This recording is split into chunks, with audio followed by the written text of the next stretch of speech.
യജ്ജാതി വിടൽസാണ് ഈ മേനോന്റേതെന്ന് ഒന്ന് നോക്കിയേ. ഇക്കഴിഞ്ഞ 1-ാം തീയതിയാണ് 3 മത്സ്യത്തൊഴിലാളികളെ കടലിൽ കാണാതാകുന്നത്. ഒരാഴ്ച ഒരു കാര്യവും ചെയ്യാതെ അദ്ദേഹം ജുവലറി ഉദ്ഘാടനവും ചെയ്ത് വലിയ സൽക്കാരങ്ങൾ ഏറ്റുവാങ്ങി മറ്റ് പലയിടങ്ങളിലും ഉദ്ഘാടന മാമാങ്കങ്ങളുമായിട്ടൊക്കെ നടന്നു. എന്നിട്ട് തിരിച്ചു വന്നിരുന്ന് ഗീർവാണ ഡയലോഗുകൾ അടിച്ചു. ഒടുവിൽ സ്വന്തം കുടുംബത്തിലെ അംഗങ്ങളെ നഷ്ടപ്പെട്ട് ഒരാഴ്ച പിന്നിടുമ്പോൾ തെരച്ചിലിലെ ഗുരുതരമായ വീഴ്ച ചൂണ്ടിക്കാട്ടിക്കൊണ്ട് അവർ പരസ്യമായി പ്രതിഷേധത്തിനിറങ്ങി. അപ്പോഴാണ് മേനോന് സംഘവും ഉണർന്നത്. അതുവരെ ഫിഷറീസ് മന്ത്രി ഉൾപ്പെടെയുള്ളവർ ആ പരിസരത്തുകൂടി വഴി നടന്നില്ല, ആ നഷ്ടപ്പെട്ടവരുടെ വീട്ടിൽ ചെന്നില്ല. എന്നിട്ട് മത്സ്യത്തൊഴിലാളികളെ ഒന്നടങ്കം, അറിയാലോ തീരദേശം എന്ന് പറഞ്ഞാൽ അറിയാലോ, വിവരമില്ലാത്ത ടീംസ് ആണെന്നുള്ള രീതിയിൽ അദ്ദേഹം ഡയലോഗ് അടിച്ചിട്ട് ഇന്നിപ്പോ അവിടെ സന്ദർശനത്തിന് പോയി.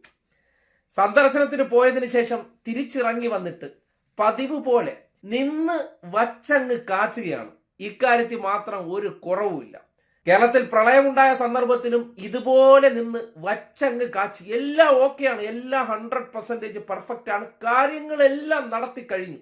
ഇതായിരുന്നു ജുവലറി ഉദ്ഘാടനത്തിലൊക്കെ പോയിട്ട് വന്നിട്ടുള്ള ഡയലോഗ്. പക്ഷേ റിയാലിറ്റി എന്താണെന്ന് നമ്മൾ കണ്ടതാണ്.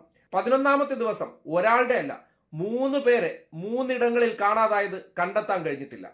എന്നിട്ട് അവിടെ പോയിട്ട് തിരിച്ചിറങ്ങി വന്ന് പതിവ് പോലെ ക്യാമറകൾക്ക് മുന്നിൽ വന്ന് നിന്ന് ആധികാരികമായിട്ട് ഗീർവാണ ഡയലോഗ് വെച്ചങ്ങ് കാച്ചുകയാണ്. ആ ഡയലോഗ് അടിക്കുന്ന സന്ദർഭത്തിൽ ഒപ്പം പോയ ഷിബു ബേബി ജോൺ എന്ന മന്ത്രി കൂടെ നിൽപ്പുണ്ട്.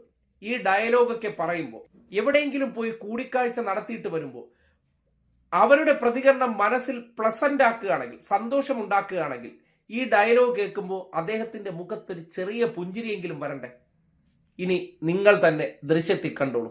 ഈ ഡയലോഗുകൾ നിന്ന് കാച്ചുമ്പോൾ എന്താണ് അടുത്ത് നിൽക്കുന്ന മന്ത്രിക്ക് അത് കേൾക്കുമ്പോഴുള്ള മനോഭാവം, അത് മാത്രം നാട് വിലയിരുത്തിയാൽ മതി.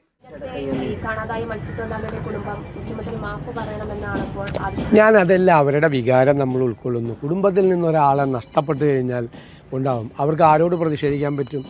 അവിടെ നിൽക്കുന്നവരോട് പ്രതിഷേധിക്കാൻ പറ്റില്ലല്ലോ. ഭരണകൂടത്തോടല്ലേ പ്രതിഷേധിക്കാൻ പറ്റുള്ളൂ, അവരുടെ സങ്കടം പങ്കുവയ്ക്കാൻ പറ്റുള്ളൂ. അതൊക്കെ ആ അർത്ഥത്തിലാണ് എടുക്കുന്നത്, അല്ലാതെ അവരെ ശത്രുക്കളായിട്ട് കാണുമല്ല. കുടുംബത്തിൽ ഒരാളെ നഷ്ടപ്പെട്ടു കഴിഞ്ഞാൽ ചിലപ്പോൾ ദേഷ്യം വരും, അമർഷം ഉണ്ടാവും, പ്രതിഷേധം ഉണ്ടാവും. അത് ഭരണകൂടത്തോടാണ്. ഇപ്പോൾ മുഖ്യമന്ത്രി ഭരണകൂടത്തെ പ്രതിദാനം ചെയ്ത് നിൽക്കുന്ന ഒരാളാണ്, മുഖ്യമന്ത്രിയല്ലേ വിമർശിക്കേണ്ടത്. ഒരു തെറ്റും ഞാൻ ആ കാര്യത്തിൽ കാണുന്നില്ല. പക്ഷെ അവർ ഓരോ പ്രാവശ്യം വിമർശിക്കുമ്പോഴും അതേ ഉത്തരവാദിത്വത്തോടു കൂടി നമ്മളിത് ചെയ്തിട്ടുണ്ട് എന്നുള്ളൊരു ആശ്വാസം ഞങ്ങൾക്കുണ്ട്. എങ്ങനെ നമ്മളെ കൊണ്ട് ചെയ്യാൻ കഴിയാവുന്നത്ര. ഇത് പോരാ, അതാണ്, ഇത് പോരാ.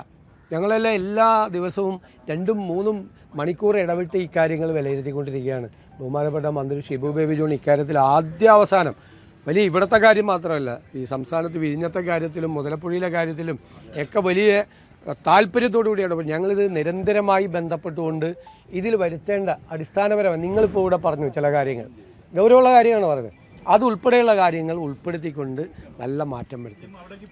വീട്ടായിട്ടും നമുക്ക് പോകാമെന്ന് എല്ലായിടത്തും. ഇപ്പോൾ അവിടെ നമ്മുടെ മന്ത്രി CP ജോൺ പോയി, ശ്രീ ഷിബു ബേബി ജോൺ പോയി, അവിടെ എല്ലാവരും പോയി. നമുക്ക് പോകുന്നതിലൊന്നും ഒരു എന്താ ബുദ്ധിമുട്ട്. ഞാൻ അവരുമായിട്ട് ഫോണിൽ വിളിച്ച് സംസാരിച്ചിരുന്നു. അവർ പറയുകയും ചെയ്തു എൻ്റെ അടുത്ത് എന്തുകൊണ്ടാണ് അവരങ്ങനെ പറയാനുള്ള സാഹചര്യം. സ്വാഭാവികമാണ്. അതുകൊണ്ടൊന്നും അവരെ ശത്രുവായിട്ട് കാണാം. മനുഷ്യൻ്റെ വിഷമം എന്ന് പറയുന്നത് നമുക്ക് എങ്ങനെ നിയന്ത്രിക്കാൻ പറ്റും? അപ്പോൾ സ്വാഭാവികമായിട്ട് നമ്മളെയൊക്കെയല്ലേ, നമ്മളാണല്ലോ വിമർശിക്കപ്പെടേണ്ടവർ, നമ്മളല്ലേ.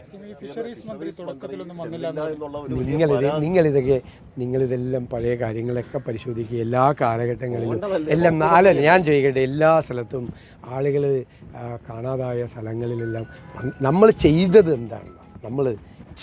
എന്താണെന്നുള്ളത് വിലയിരുത്തും. ഞാനതാണ് പറയണം.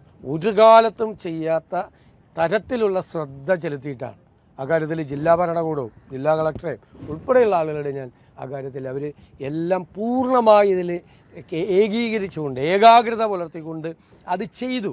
പിന്നെ നമുക്ക് ഇത്തരം കാര്യങ്ങളുണ്ടാകുമ്പോൾ അവിടെ എത്തിയിൽ ചില നമുക്ക് പറയാം, അതല്ലല്ലോ വേണ്ടത്. ഈ രക്ഷാപ്രവർത്തനത്തിനും അന്വേഷണത്തിനും ഉള്ള ഇതുവരെ ചെയ്യാത്ത തരത്തിൽ ചെയ്തിട്ടുണ്ട്. അത് ഇനി മുതൽ ഇതൊരു അനുഭവമായി മനസ്സിലാക്കിക്കൊണ്ട് അത് ഏറ്റവും കൂടുതൽ മെച്ചപ്പെടുത്തിയിട്ടുള്ളൊരു നല്ല രീതി കൂടി ഉണ്ടാവും. അവരെ അങ്ങനെ നമുക്ക് കളയാൻ പറ്റില്ല. അവർ പൊക്കോട്ടെ, ഇത് സംഭവിക്കും. കടലിൽ പോയാൽ അങ്ങനെ വിടാൻ പറ്റില്ല. നമുക്ക് അവരെ സംരക്ഷിക്കണം, അവരെ പ്രൊട്ടക്റ്റ് ചെയ്യണം. അതിനു വേണ്ടിയിട്ട് ഗവൺമെൻറ് വലിയ ശ്രദ്ധയോടുകൂടി കാലാവസ്ഥാ പ്രവചനത്തിൻ്റെ കാര്യത്തിൽ കൂടി ഇന്ത്യയിലെ ഏറ്റവും നല്ല കാലാവസ്ഥാ പ്രവചനം നടത്താൻ പറ്റുന്ന ഒരു സംസ്ഥാനമാക്കി കൂടി മാറ്റി. കേട്ടല്ലോ, ഞാൻ അതിയും ഇതേയും ഇനി വലിയ സംവിധാനങ്ങളാണ്. ഇനി പറയും പോലെയൊന്നുമല്ല. കാര്യം ഈ നാക്കുകൊണ്ട് ഡയലോഗ് അടിച്ച് കാച്ചി കൊടുക്കാൻ വളരെ എളുപ്പമാണ്.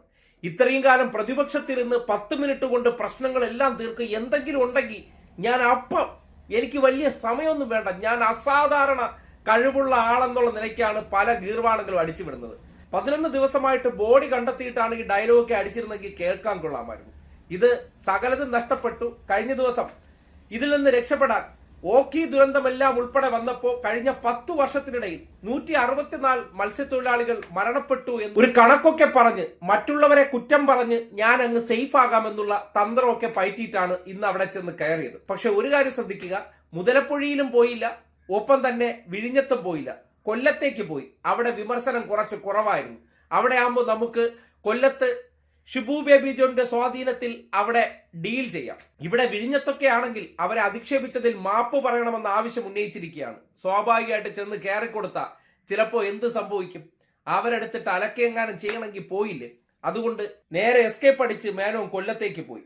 കൊല്ലത്തുനിന്ന് തിരിച്ചിറങ്ങിയപ്പോഴാണ് ഈ വാചക കസർത്ത് നടത്തിയിരിക്കുന്നത്. ഇത് കേൾക്കുന്നവർ എഴുതി വെച്ചോളൂ, ഒരു ചുക്കും നടക്കാൻ പോകുന്നില്ല.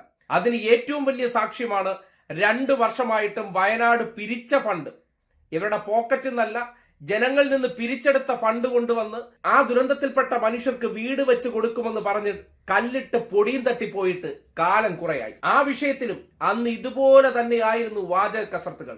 പണി തുടങ്ങി എന്ന് വരെ തട്ടിവിട്ട മഹാനാണ് ആ മഹാൻ. ഇപ്പോൾ ഈ വാചക കസർത്ത് നടത്തുമ്പോൾ വീണ്ടും വീണ്ടും ഈ ഡയലോഗ് അടിച്ച് മറ്റുള്ളവരെ പറ്റിക്കാൻ പറ്റും എന്നുള്ള വൈദഗ്ധ്യം എടുത്ത് പ്രയോഗിക്കുമ്പോൾ അത് ഈ നാടിന് തിരിച്ചറിയാൻ പറ്റിയില്ലെങ്കിൽ നിങ്ങൾ വെറും ചിന്താശേഷിയില്ലാത്ത മരമണ്ടന്മാരാണെന്നുള്ള ആത്മവിശ്വാസം മേനോന്റെ ഉള്ളിലുണ്ട്.